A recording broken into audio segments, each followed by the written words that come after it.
Hello and welcome to another Zwift racing video. This is stage 5 of the Race Watopia series, and this is the Going Coastal map, which is the first stage to use the new roads that have been released for the Watopia map.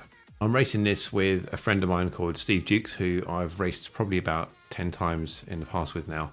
Steve is a really good racer, and he just seems to be getting better and better. So I'll leave a link to Steve's channel in the description, and it's well worth checking out because he's got some great videos on his channel.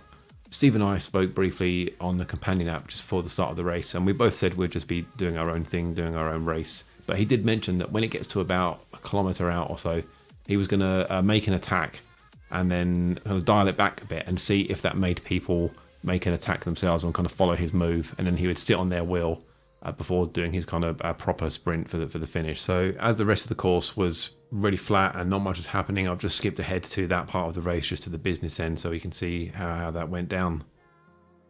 So here we are, we're just like just over 1k out, 1.1k out, and Steve makes his move here. He comes screaming through the pack here, pushing real hard, and he gets to the front and no one like really reacts. It seems like maybe Steve didn't push for long enough.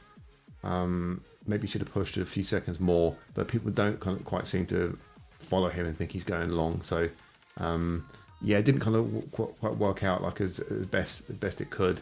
But it does have a bit of a knock-on effect, so it kind of pushes the pace a bit. And then when this guy goes, the guy in the orange jersey here, he really goes for it. He kind of fully sends it, and he's going long at this point. He's kind of fully committing. But the pack's already like, it's not like people aren't completely asleep at this point. People have been like hit. What Steve did kind of shook the pack up a bit, and so he doesn't quite get the getaway that he might have done had Steve not done that. And then we get into the kind of sprint proper, and I wasn't sure where to go from. I don't think I kind of went early enough, but I think the biggest problem I was just kind of a bit outgunned. There are some big numbers. If you look on the right, some big sprinting numbers going on there, and Steve's on the right here with a feather, and he kind of loses power for a second. He mentioned afterwards that his shoe became unclipped from the pedal, so a bit unfortunate for Steve because he probably would have finished a lot better. Probably would have beaten me if that hadn't happened.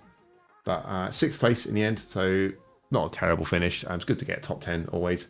I'll have another go at this race and maybe try something else. Maybe try going from that bridge or from going from a bit further out. But yeah, kind of interesting to see how this one panned out. But yeah, it's probably about the size of it. So thanks for watching, and see you in the next one.